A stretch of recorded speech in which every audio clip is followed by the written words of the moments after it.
two spaces that I think are undervalued right now is just the multi-tenant shopping centers in general. No one's building those anymore. Yeah. You can't build those anymore. Because they're too expensive. They're too expensive, but, yeah. even though it is highly in demand. That's just because the costs are so high to do that. Interesting.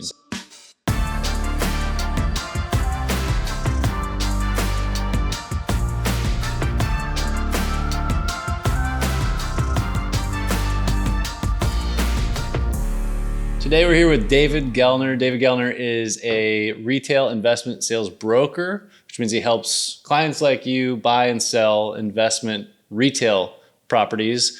And the reason we're hosting him here today is we're having a lot of clients that own apartment buildings getting tired of continuing to fix leaky toilets and ready for maybe that coupon clipper lifestyle that some dream of. So hosting David here, want to start out. Tell us a little bit about how you got into the business, how your team came together.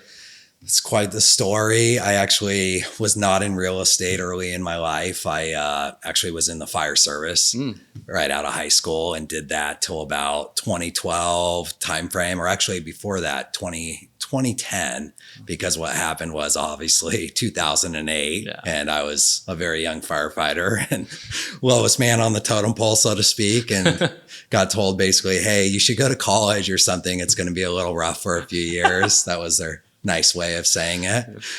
So I went to college, Central Washington University, and found myself senior year just like obsessed somehow with real estate investing. And I just kept reading book after book after book.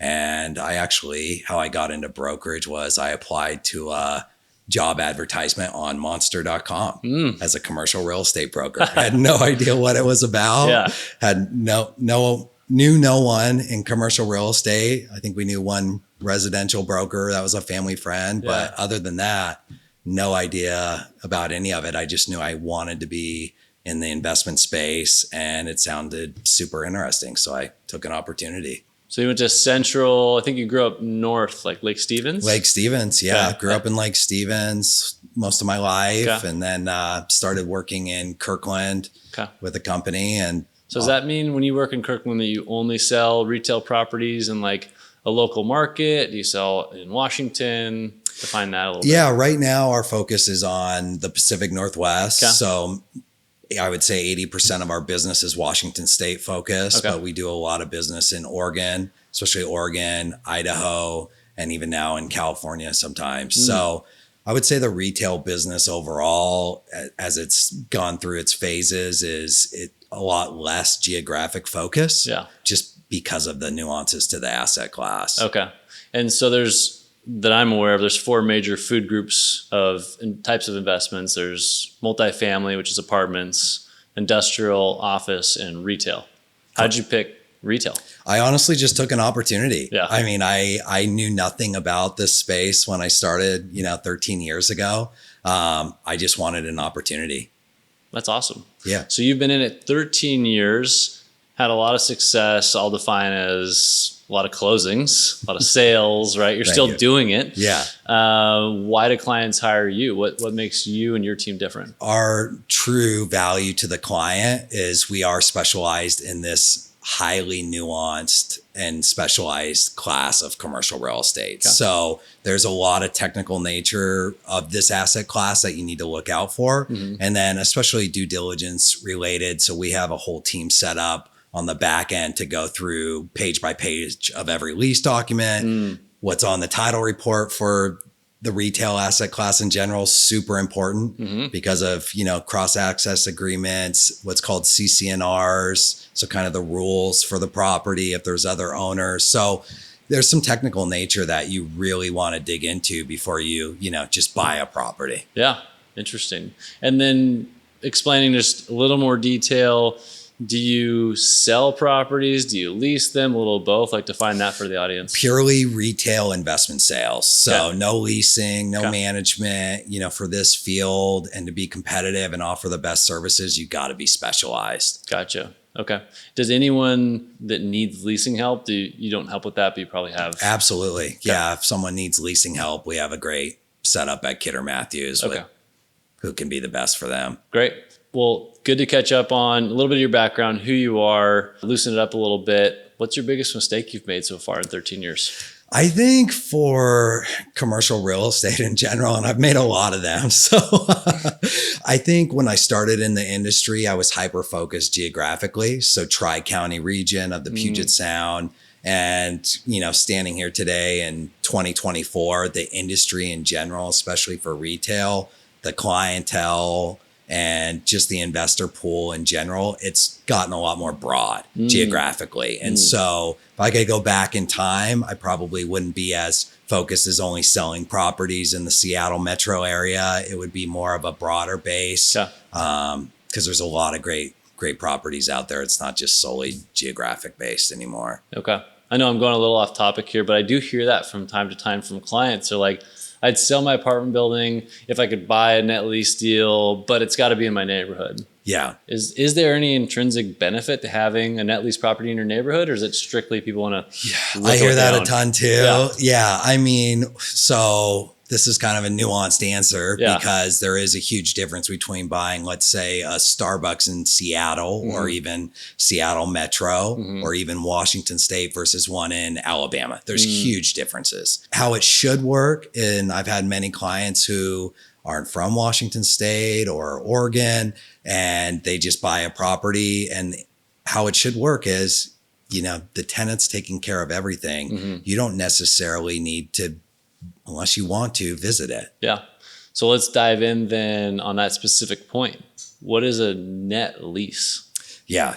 So net leased, there's a lot of differences in it, but essentially it's a form of lease, a lease document that describes the tenant's responsibility and the landlord's responsibility. Yeah. And so when people think net lease, it typically means it's a single tenant property where you own the land and the building, and there's a lease that overlaps it. That's an agreement between you, the landlord, and the tenant. Yep. And so what the lease dictates and what's special about this asset class is typically the tenants will take care of pretty much everything or literally everything. It just depends on the specific lease document. And when we say take care of everything, we're talking repairs, taxes, like what do we? Yeah, so I would frame it this way. So there's 3 types of triple net leases, at least in our market. Okay. So there's double net, triple net, and then absolute triple net. Okay. So view it as double net. What that typically means to me is all the operating expenses are typically always getting reimbursed, but the landlord may be responsible for parking lot sweeping or snow removal, certainly some exterior requirements like paint, or if something happens to the building, or HVAC's a big one. And so the biggest thing that's important when you're looking at these, because there truly is no standard. Some people will say, hey, this is a triple net lease and it'll be a double net. Some people will say, hey, triple net means no responsibility. There is no standard in our industry. Okay. And so the common theme that I repeat to clients is you have to read the leases. I don't care what the marketing package says, what the broker's telling you, like you got to read the lease. Okay. And so going on triple net or absolute triple net, we'll take triple net, for instance. Typically what that means to me is if you bought a triple net property, your only responsibility would be typically roof and structural. So if something happened, say, there was some roof damage, you would be responsible to repair or replace that at some point. Okay.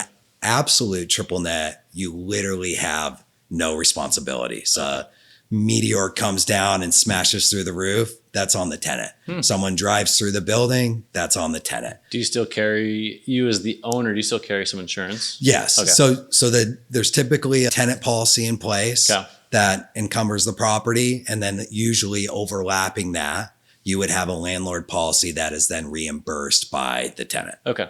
Makes sense. So what are the main benefits for a would-be buyer or that it becomes an owner of a net lease property? Yeah. So the typical buyer profile for someone who's looking at net lease, and I would say 60 to 70% of the investors buying net lease come from your world, the apartment world. Yep. And so what they're typically looking for, and the main advantages is a passive, steady income stream, truly passive, or as close as it can get. And also just a steady flow of cash flow, right? In apartments, it can kind of go up and down depending on operating expenses or tenant turnover. So that is the typical buyer profile for triple net. And the advantage is, again, it's a stable, steady income stream. A lot of times they're backed by corporate guarantees like a Starbucks or a very high net worth company. And so it just offers a lot of security and stability for where an investor is in their life. Okay. So if you're buying a 5 cap apartment deal and a 5 cap triple net deal, the 5 cap triple net, can you count on the fact that it is truly a 5 cap? You get a 5% return if you bought it all cash, whereas apartments, maybe today it is, but tomorrow you get a 4% return. Or... Yeah, I mean, you got to read the leases, of course, Yeah. but in saying that, the cap rate is typically what it is marketed for sure in the retail landscape. Because these leases are typically, at a minimum 5 to 10 year terms. Most likely a lot of the leases now we're seeing are 15 and 20 year terms, especially for a lot of different assets in the industry. So that the rent is what it is based on the schedule, and the tenant's responsibilities are locked in. So we've got people that own apartment buildings, tired of the headache. Yeah. They move their money into net lease properties, ideally maintaining similar cash flow or maybe even better.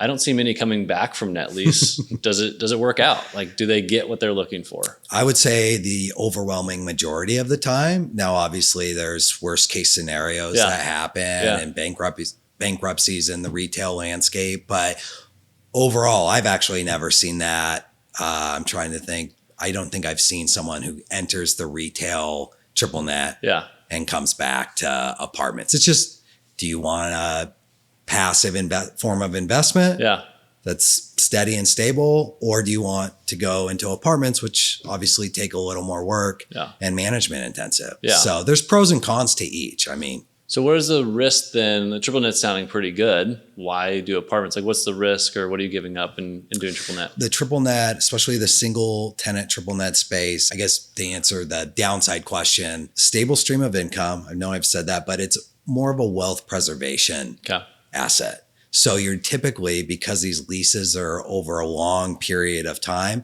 if we went back 10 years, you're not going to see the appreciation in these assets a lot similar to the appreciation is somewhat fixed to the growth of the lease. Totally. Whereas apartment could just take off because new light rail. Yeah, I mean, if you have a 10-year or 20-year lease in place with a tenant and say market rent doubles, there's nothing you can do until, that lease comes up for negotiation. Gotcha. And so, you're not going to see, I guess, apples to apples. You're not going to see probably the long-term appreciation. So wealth preservation, stability of income stream, but appreciation. If someone said, hey, I want to get into an asset that's going to have, substantial appreciation, I would say, hey, triple net's not going to be it. And if it is, you're looking at an asset that typically has a short lease term remaining, maybe a low rent, and then you have to be prepared to negotiate pretty strongly with the tenant, and also more of a value add play. Gotcha.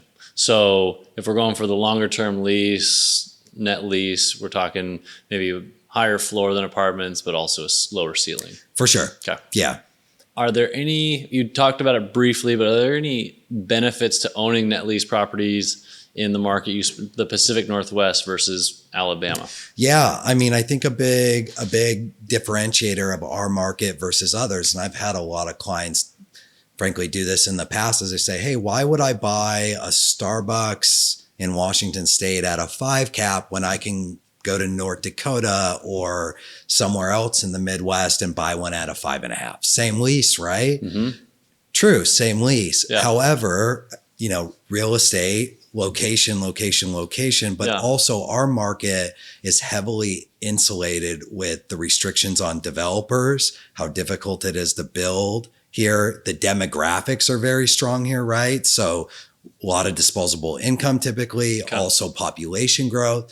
And so why that matters is, the biggest downside to triple net leasing is what happens when the tenant's either up for renewal, or the worst case scenario is if a tenant vacates a property, right? And so if you own something in North Dakota, let's say, there's a lot of land, a lot of developable land in North Dakota. Yeah. And so if Starbucks or someone comes up for renewal and there's a vacant building or a land piece of land that's easily developable right nearby, you have a lot less leverage Gotcha. to negotiate and also keep that tenant long term. Gotcha. So that's higher barriers to entry definitely in Washington. For sure. Okay. Higher barriers to entry because of our demographics and the amount of disposable income we have here. We see a lot of tenant demand. That's the other aspect is a lot of these national tenants, they want to be in growing markets with disposable income.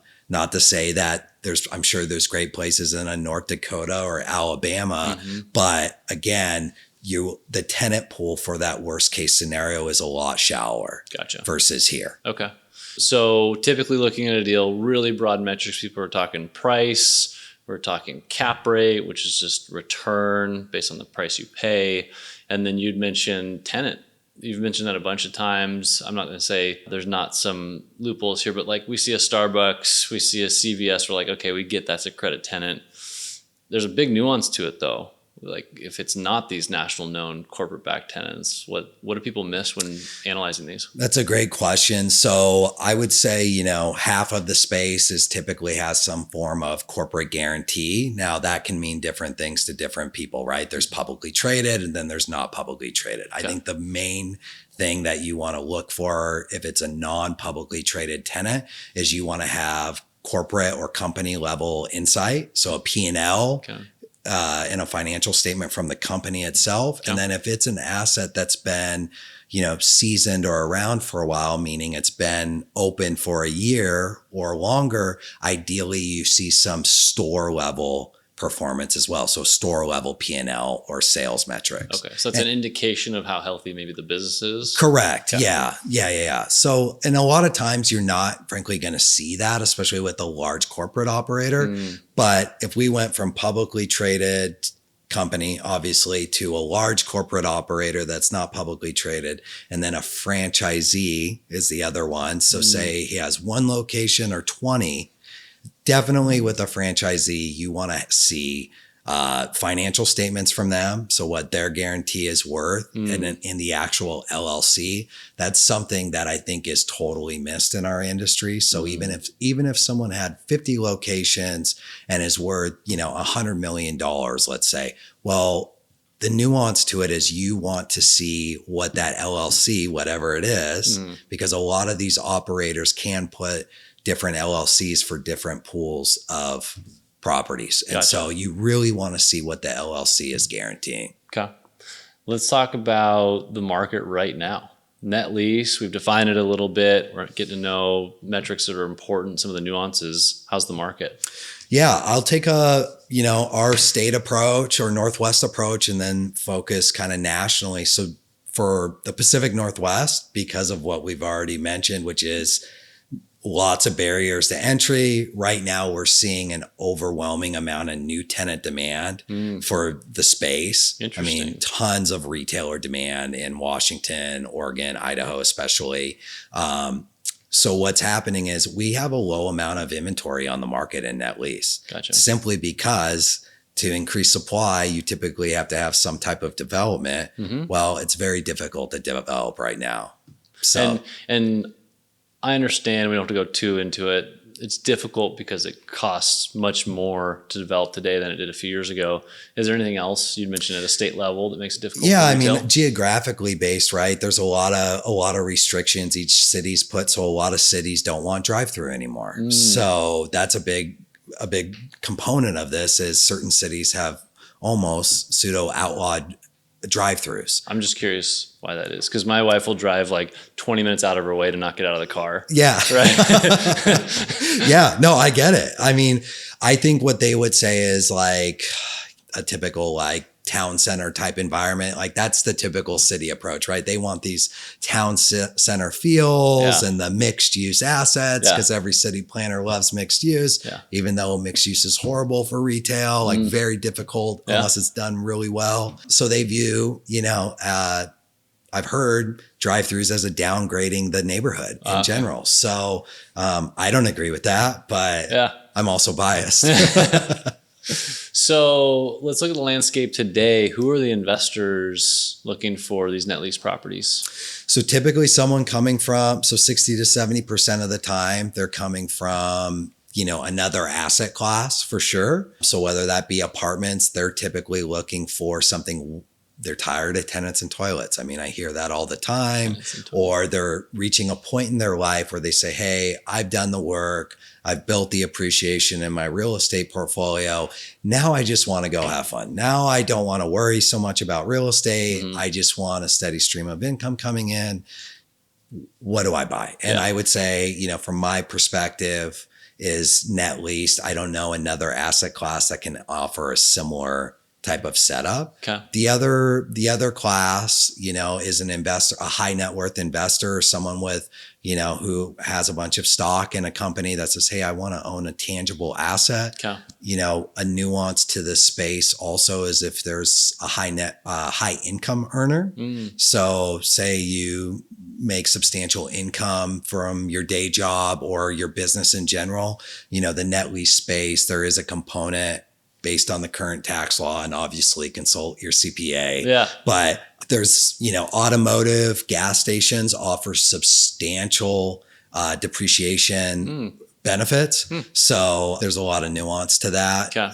So some tax purposes. Huge tax purposes for that class of the segment as well. So that's typically the huge pool that we see. Okay. And I'm guessing you sell all types of retail investment properties. So we talk about net lease standalones. Let's use Starbucks. Sometimes you see those strip centers of names of businesses I've never heard of, likely private. Yeah. And then some like big box of Best Buy, that sort of thing. Talk a little bit about the differences there and maybe cap rate and operations. Yeah. So net lease, we'll start with the Starbucks. Those typical price points are, let's call it maybe around 3 million. Right. And so those are very stable, passive, corporate guaranteed assets, a multi-tenant shopping center. So you'll typically see about 100 to 150 basis point increase in cap rate. So 6.5. So Starbucks was a 5. Starbucks was a 5, Okay. 5.5. Okay. A shopping center would be, these days 6.5. Okay. And then a medium or big box, let's just say like Staples.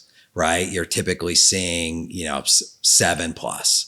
And so the reasons for that, I'm like laughing because of Amazon.com. Somewhat. Yeah. I mean, so the big difference there, and something for people to think about is, I always try and think worst case scenario. Yeah. And so if a Starbucks goes out, you have let's just call it a 1,800 to 2,000 square foot building with a drive-through. That is literally the hottest space to have for a new tenant in the market by far.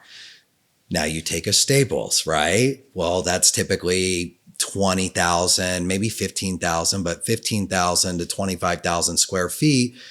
The available tenant pool that's going to come in and backfill that is, a lot smaller. Yeah. So maybe there's 6 to a dozen tenants at most. A lot of times with that asset, because the space is so big, and this is a good thing for people to know, is a lot of times that space needs to be broken up into smaller spaces. In general, retail the last 15 years has gone smaller and smaller spaces. Yeah. So like showrooms, not big box stores. Yeah. I mean, medium and big box used to be a lot more prevalent. And now with the internet, that has really kind of taken the average space size and made it smaller. And so now the internet and physical tangible retail work together in a synergistic way. But that's a big difference with the medium and big box. And something I hear a lot is, whoa, this is a 7 cap or an 8 cap. Oh my gosh. Well, it would operate similar to the Starbucks, is minimal to no landlord responsibilities, but it's that future potential risk. Yeah. That's a lot different. Interesting. And then shopping centers. So shopping centers are extremely in demand now. The difference in owning a net leased asset versus a shopping center is similar to, a 100-unit apartment building and, a fourplex, if that's a good example, is you have a lot more tenants. So it's more of an active role. You typically always have professional third-party management. Always highly recommend. But you have to be there. You have to tell the manager and manage the manager. And then when tenants do turnover, you have a lot more turnover in the multi-tenant side. So you need to be prepared to, lease up costs. I think that's something that I see a lot, especially from groups, frankly, coming from the multifamily side is, retail is not a space typically. Now there are obviously exceptions to it, but it's not like a vacancy happens in retail and, Mr. Tenant just comes in and says, signs the lease and starts paying rent. You can't rent. just use Craigslist or Facebook Marketplace. No, you want to hire a leasing expert, but also there's typically a lot tenant improvement costs. So a landlord will help contribute to the tenant's improvement for that space, right? So you got to come out of pocket to make the space viable for this. Correct. Yeah. Especially with construction costs where they are today. So in order to attract a outstanding tenant or the highest quality tenant for that space, you almost always have to offer tenant improvement monies. You could lease to someone that's, less good, less creditworthy, but and do an as-is deal. It's rare, especially now, but those are the kind of the trade-offs. And then the other thing that I just want to mention is the timeline, because we've talked a lot about, hey, what's the potential downside, right? So the timelines to lease or if a retail space goes vacant are a lot longer than, certainly a multifamily apartment unit, right? So, it's not out of the norm for just the lease with a corporate tenant to take 6 months. Just the lease between going back and forth between. And you're not making money. You're not making money. The whole way, and you're responsible now for all those costs that you were passing through. Exactly. So that's, some of the trade-offs between multi-tenant. I think a lot of people need to be aware of the risks when buying an asset that typically has, a far shallower tenant pool if worst case scenario happens. And then multi-tenant, obviously there's more management involved. Gotcha. So what do you think out of those three? We've got the net lease, we've got the shopping centers and the big to medium box stores. Is there somewhere that's, you think, undervalued right now? Yeah. I mean, I think, man, that's a tough question to answer because I think it depends where you are as an investor, right? So I'm sure it's similar to your world. If someone's, let's just say in their 60s or 70s, what they're looking for is a lot different than someone in their 40s or 50s, and especially their risk profile. So I think two spaces that I think are undervalued right now is just the multi-tenant shopping centers in general, especially in our geographic area, Washington State or the Pacific Northwest. Like you had mentioned, hey, I see those shopping centers with a bunch of random tenants and, teriyaki. And that's what I was thinking of. Teriyaki, I guess Subway and exactly. Yeah. And so maybe like a game card store. No one's building those anymore. You can't build those anymore. Because they're too expensive. They're too expensive price per square foot. So if you are building one of those, it's typically, instead of 15, 20, 30,000 square foot strip centers. They're, now maybe 10,000 square feet with 3 national tenants. And that makes sense for developers, but I don't know of a single developer building, the medium or big strip anymore, even though it is highly in demand. That's just because the costs are so high to do that. Interesting. So I love that space, especially, in certain other markets too, like in our area, lots of land involved in that. So, down the road, we've talked about appreciation. Well, a lot of the multi-tenant strip centers are becoming, vertical plays, development plays in the future. One other space that's actually somewhat contrarian is I personally love the automotive space. Interesting. I think there's a perception that's growing over the years, especially where we live, a lot of tech based, but the electric vehicles, have kind of skewed the perception on not only the business model now, but moving forward in the future for something like a gas station, O'Reilly Auto Parts, Jiffy Lube. Being where I've been for a long time, I've had the privileged to see and get to know some of those operators, those are very good businesses. Interesting. So you're saying if you're getting away from the purchase price and looking at the tenant and their business, they're doing really well. Yeah, especially here because again, construction costs are so high. So and then there's still a huge need and demand for those services that are offered. Yeah. And so I view, what's most undervalued, where a lot of time what's undervalued is based on solely the perception in the market, right? True. So that's what creates a lot of the undervaluedness. Yeah. And so I think automotive and shopping centers in general are very undervalued. Nice. What's a common misconception about the net lease space? And specifically what I'm thinking of, which I hear too, is like, why would I buy this, low risk asset when I just go get a treasury right now for the same return? I've heard that so much lately. I mean, I think first and foremost, do you want to own a tangible physical asset or not? Yeah. Right. And then also the other, I don't know if it's misconception, but being involved in the space is, tax liability and, someone coming out of an exchange more often than not, they're looking at their basis from their exchange, their down leg sale, and hey, what's the tax bill at the end of the day? And usually it's a pretty painful number. Yeah. So I think that's a big misconception of not a big misconception, but yeah, you can go buy a treasury right now and get 5%, but that's also going to change over time. No one knows where it is, but also, I was just thinking back from my experience, they don't do it so much anymore. The financial advisors who would always say, why would you ever own real estate? Look at the stock market and how it's done compared to real estate over 10, 20 years. Well, I've committed my life to real estate. And I believe in it and I like to be able to own something tangible. So that real estate's for me, and most of the people who buy these properties, it's for them as well. Okay. On a macro level, how is inflation affected maybe your sales, cap rates, that sort of thing? Yeah. So it's, I would say for retail in general, one of the main advantages in this relatively new inflationary environment we're in is the triple net lease. So, a lot of times I'll hear, hey, the increase is only 10% every 5 years. That's not even keeping up with inflation. Maybe, but one component you have to look at when compared to apartments or other asset classes is the operating expenses, right? So the operating expenses for retail are reimbursed by the tenant. So if operating expense, because that's half the battle with inflation, right? Is your operating expenses are going up. Yeah, uncontrollable expenses. Exactly. And so while you may be getting 10% rental increases, you're also capturing, the tenant's capturing and protecting the owner from the inflationary operating expense cost. And so I think that's why we're seeing a lot of new buyer demand, first time buyer demand for the retail space because of some of the difficulties in other asset types.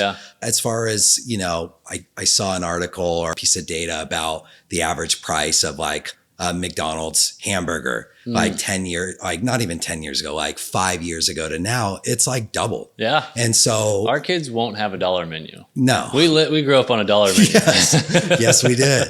No, I mean, I don't even know how that could be a thing. And if it is a thing, I don't think we want our kids eating it.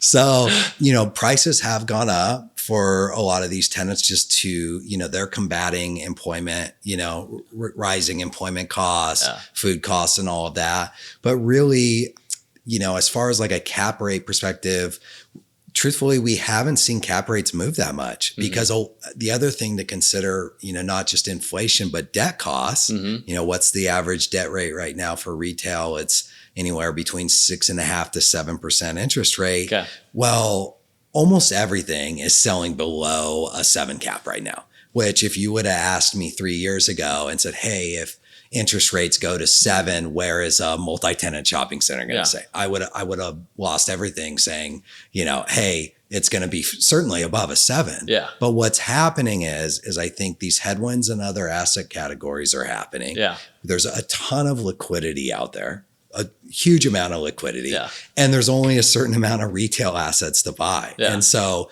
groups are coming into retail and saying, yeah, I understand, the debt costs and all that, but this is what I want to own long-term based on the advantages we've talked about. And so it's a pretty interesting dynamic that I did not expect, frankly. I saw a LinkedIn post the other day. You may have seen it too. It was a hat on the front. It said, "Retail is the new apartments." I love that hat. I did see that. And on the back, it said, "Office is the new retail." Yes. Yes. So you're seeing inbound investment, sounds like maybe from someone that may have bought a suburban office building or standalone office building. For sure. Shifting. Yeah. A lot of capital that would typically flow to that asset category is now, we don't need to talk about what's happening in that category, but I just thought it was pretty funny. No, I mean, that is, I think that goes back to something that's so interesting to me is, the perception, because I was there 10 years ago. Yeah. Literally every single week I would have many conversations. Retail's dead. Yeah. Retail's dying because of Amazon. Yeah.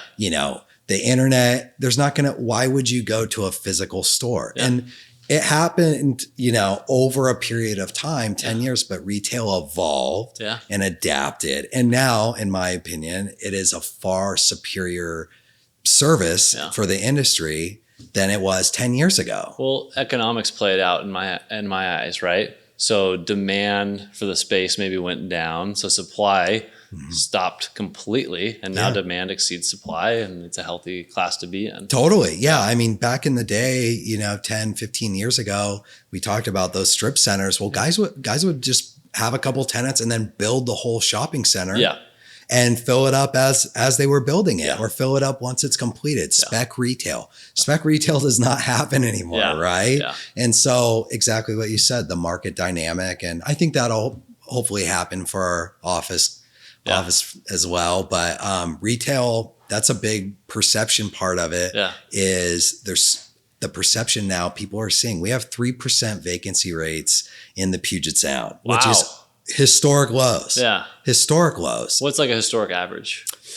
Man, I think, it's hard because you got to take out like the core sometimes. Like Seattle core has, 7 or 8%, I think right now. It's because they make the apartment guys build retail and they don't want the retail. Yeah. And so that gets lumped in. Yeah. They take like general Washington. But I think average is probably about 5 to 6%. Okay. So obviously. It's really low right now. Yeah. Very low. Okay. Very low. And on top of just the vacancy, a lot of it is the tenant demand that's incoming. Okay. Lots of tenants want to expand and grow. They have to because of their corporate mandates. So that's adding, just like supercharging the space right now. Okay. So put yourself in a client of mine's shoes. They own about a $10 million apartment building.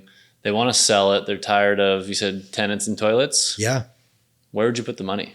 Like location, type of building, what are we looking for? So I think that depends on, hey, what's their risk profile? Sorry, your money. Oh, my money. Yeah. They're going to just follow your guidance completely. Okay. David, what do we do? Well, so if I had $10 million today, and I'm, obviously a little younger, and my risk profile is probably a little higher. Okay. I think, going back to your question, what's very undervalued right now, or what would be, with that amount of capital, I would be targeting, and this is contrarian and probably not what most people are looking for, but I would be targeting short-term assets that are paying low rental rates. Okay. So you're saying short term, like their lease doesn't have much term left and you want to go in and have the power to negotiate with them. Correct. Okay. 100%. And so, typically like our advice to clients who want to sell their assets is you like a net leased asset. So a single tenant building with a lease, corporate tenant, there's a huge value difference on cap rate between a 5-year lease and a 10-year lease. Okay. So you can own a Starbucks that has a 5-year lease, and let's say that's a 6 cap. No. Or you can have one with a new 10-year lease, and that's 5.25 to 5.5, just solely based on the lease term. Gotcha. And so what my focus would be on, because what's also happened with inflation, which I didn't mention but is super important, is because these lease terms are so long. So a great example is actually I'm selling a Starbucks right now. And when that rental rate came out for that starting rent for that tenant 10 years ago, it It was very high. It was like leading the market high. Okay. And Do you have now, a price per foot or something we can just quote? let's just say it was like 150,000 a year. Okay. So that's what they were paying for that building and that property. Yeah. And I thought that was astronomical. And that 150 goes through to the owner. 150 net to the owner. Yep. So that's what they're getting. Yep. That does not include operating expenses. That's on top that the tenant takes care of. Okay. But that 150 10 years ago was, leading the market as far as a rental rate. Gotcha.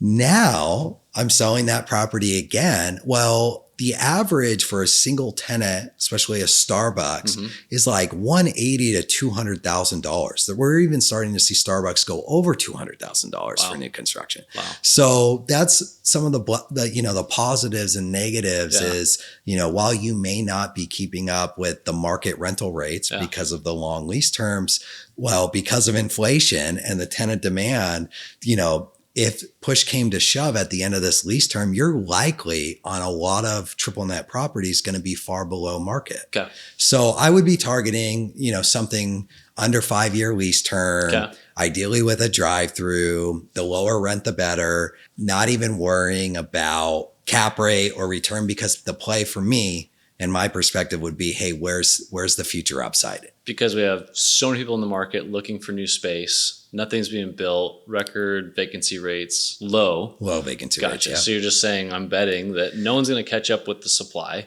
So I'm going to, when this lease comes to end of the term, I'm either going to get them to a great new rate or I'll get a great new tenant. Yeah. And so like, it's as simple as, let's just say we don't see them very much anymore, but let's say there's a single tenant building with a drive-through, older building, maybe they're paying $80,000 a year. Gotcha. Right? Or a simple number, $100,000 a year. Yeah. And it's in a market where, a general market area where everything new is certainly 150,000 starting rent or above. I think there's a lot of, upside potential there. Okay. Now, if I had, someone said, hey, here's $10 million. I don't want to, play that game. Yeah. I want to own something that's just passive, stable. Use your crystal ball and tell, 10 years out, I want to have a conversation that's, hey, this has been a great asset for us. Yeah. I think you can't go wrong with food and a drive-through right now. Okay. I keep repeating that, Yeah. but I just think that everyone wants that. You can't buy that on the internet. You can't I mean, buy. you could, but yeah. Maybe you can. You can. I mean, but like coffee, food, services. but even like the Grubhub or Uber Eats, right? Like the restaurant operators now do a large portion of their business through those applications. True. But you still need the brick and mortar. You still need the brick and mortar. The drive-through's never going away. Yeah. I mean, and so I firmly believe in that asset type. I think there's a lot of other good asset types. It just depends on how much management you want to have. Shopping centers, I've already mentioned. Okay. Big gear shift, 1031s. Let's just run through some of the really important milestones. So 1031 exchange, as I understand it, you sell a property, you can defer paying taxes on the capital gain if you buy something of equal value to your equity and your debt. And we're not going to get into that. Yeah. But talk about some timelines. So let's first break down the timeline. Someone calls me, says, hey, I want to sell my apartment building. Once it closes, how long do they have to identify a property with you? Is that property available when we're selling this one? Like, that's always the nuance. Yeah. They want to know what they're buying before I list their apartment. Totally. So just to answer that question, because that's what I see a lot, especially, so let's just say they're brand new in the space. They say, hey, I've heard great things about the net lease asset class. I want to head there. Well, the first and foremost thing they should be doing is talking to someone like myself and seeing deal flow. Yeah. Because what's going to happen, and I've seen this so many times now, as I start off and say, hey, what are you looking for? Oh, safe and secure. I don't know. Here's my price range. Here's ideally my cash flow that I'd like to receive. And I say, great, this is what we're going to do. I'm going to send you everything in these price ranges. You don't need to respond. Or if you do see something that's interesting or have questions on, just shoot me questions, because it is, a specific asset class that there's a lot of nuance. But deal flow, first and foremost, be looking at properties well in advance of selling your property. Because what happens over a 2, 3, 6 month time period is you'll see a lot of deals, and almost always what happens by the time we get to that end of the period where they need to start writing offers and purchasing is they'll know. They'll know or have a good idea, a lot better idea of what they want to buy. Okay.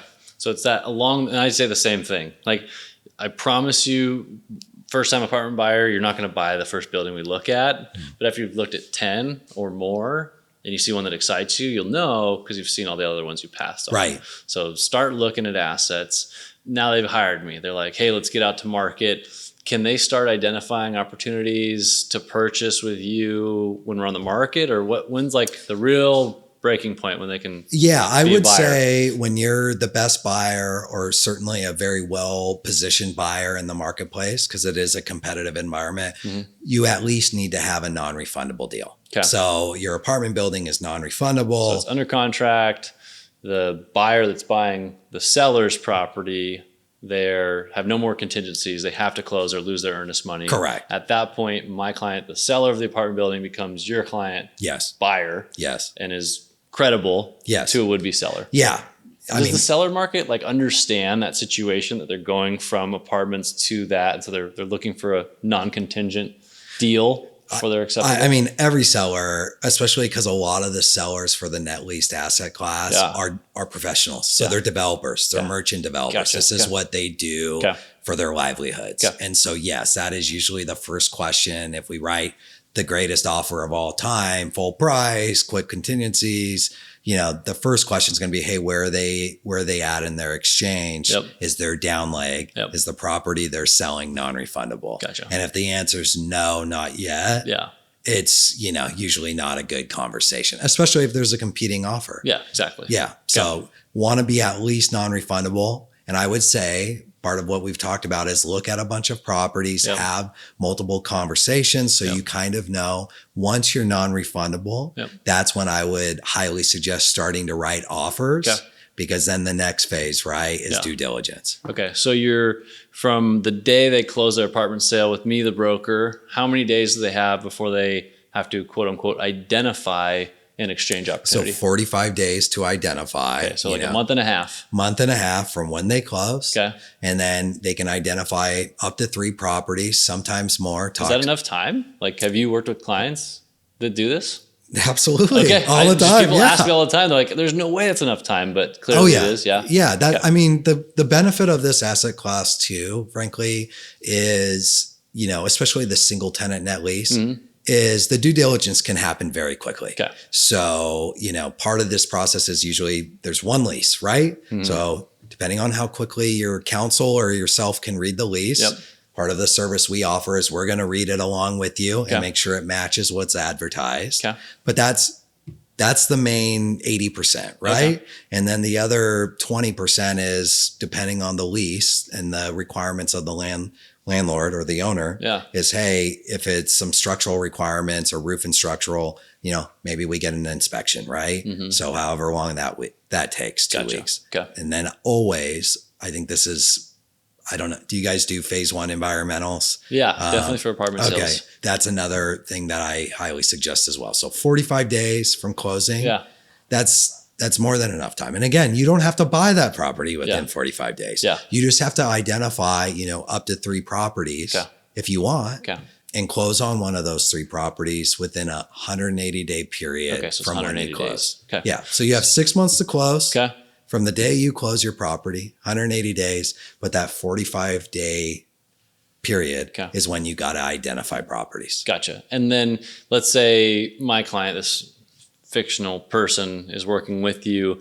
Are they only seeing what you have listed? Can you represent them finding something someone else has listed? Absolutely. Yeah. We do what's best for the client, right? So we do a lot of transaction volume. That's what we pride ourselves on, but we don't see every deal.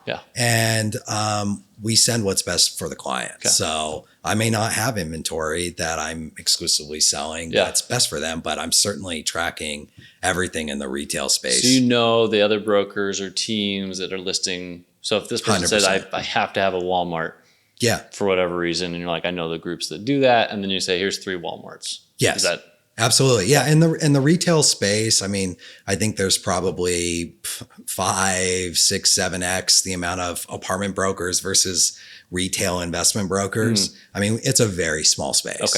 I mean, everyone should know everyone, and after doing this for so many years, you know the major players. Yeah. And of course, we're going to be biased, but do you think people have Give me an example of someone that's worked with you exclusively to represent their interests as their buyer's broker versus someone that tries to talk to all the brokers and negotiate their best deal. Like, you have a case study that was like, it worked out.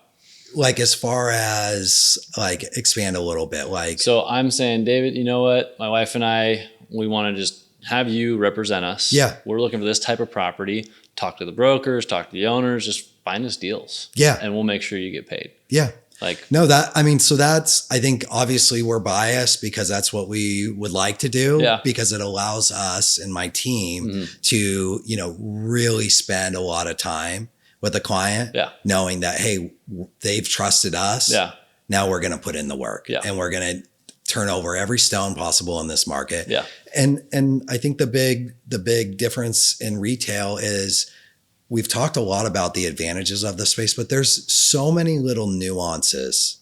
And I don't want to scare people, but we've done hundreds and hundreds of transactions. So we know very quickly what to look for and the specific things. And frankly, a lot of attorneys, there's not a lot of attorneys who are day in and day out reviewing retail leases, and especially what affects a future sale or what can affect long-term ownership. as I tell clients, we know the business terms better. Correct. Right? Like, Yes. what's going to position this well for value appreciation in the future versus the attorney can get the what have yous and the theys and the thems. And Absolutely. And so, an example would be is, a lot of things in our industry may not be what they are advertised. Yeah. Right. And so I've had on several occasions working with a client who's in a 1031 exchange, says, hey, this is a great deal that you sent me. Yeah. Let's dig in. Yeah.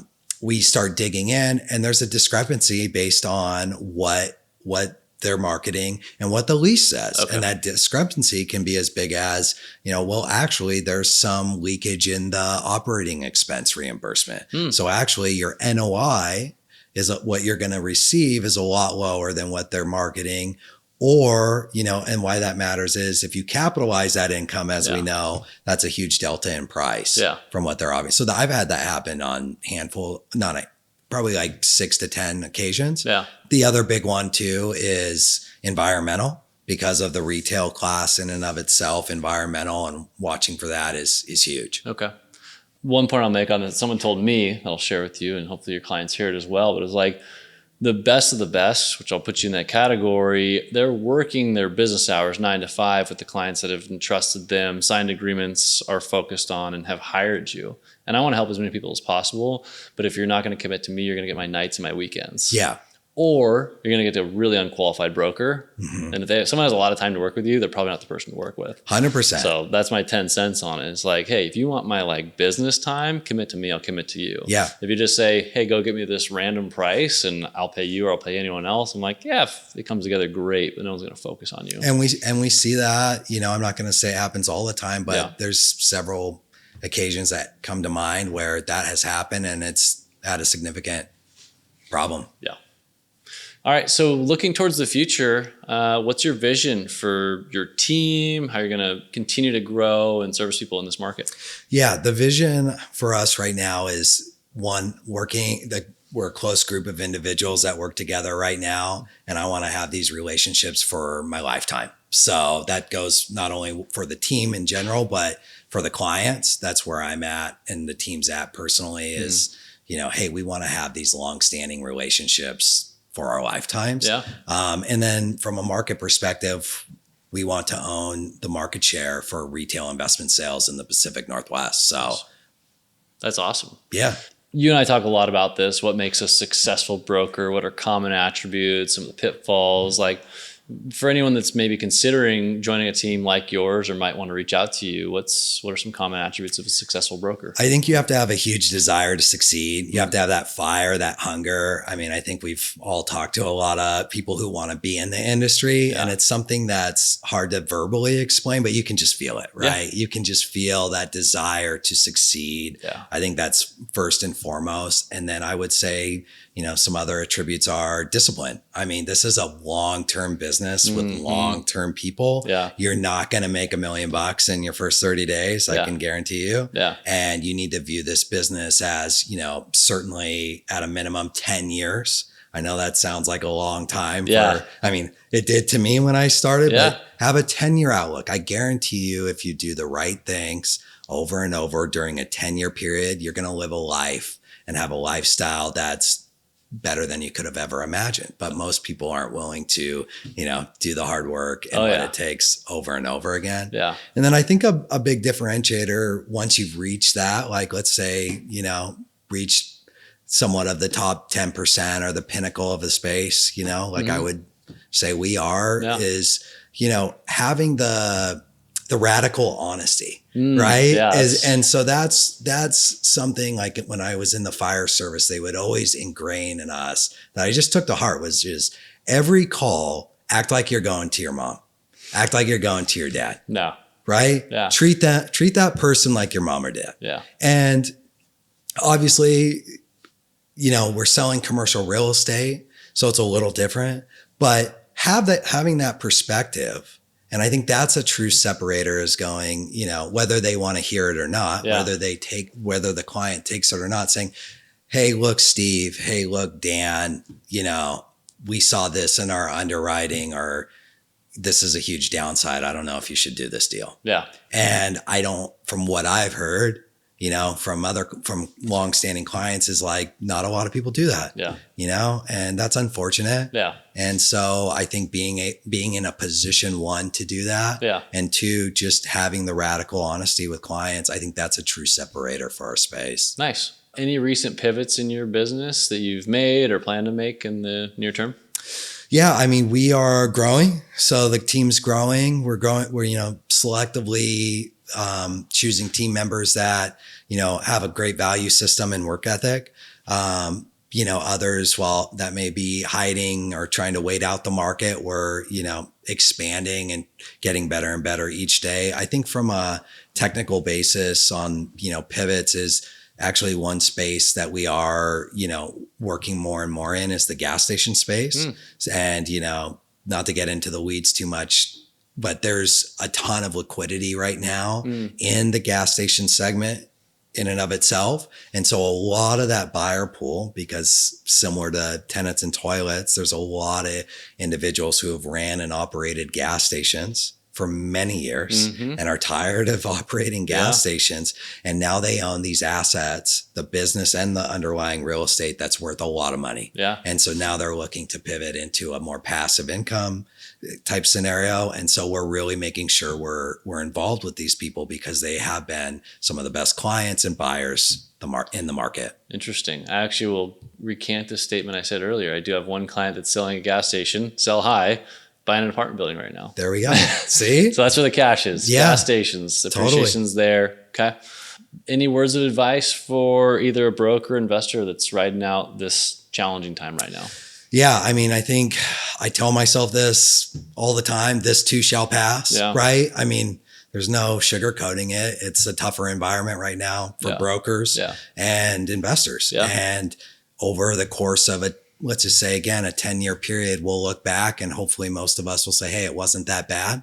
Hey, I'm glad I stood my ground and moved forward regardless. Yeah. And that's all we can do. Focus on what you can control. Yeah. Focus on what you can control day in and day out. And future's bright. You just got to keep working. Awesome. David, thanks for joining us, and thank you for joining David and I. If you'd like, follow either one of us on the social platforms. If you want to learn about or talk about anything commercial real estate related, we're both equipped. Have a great day, and we'll see you next time.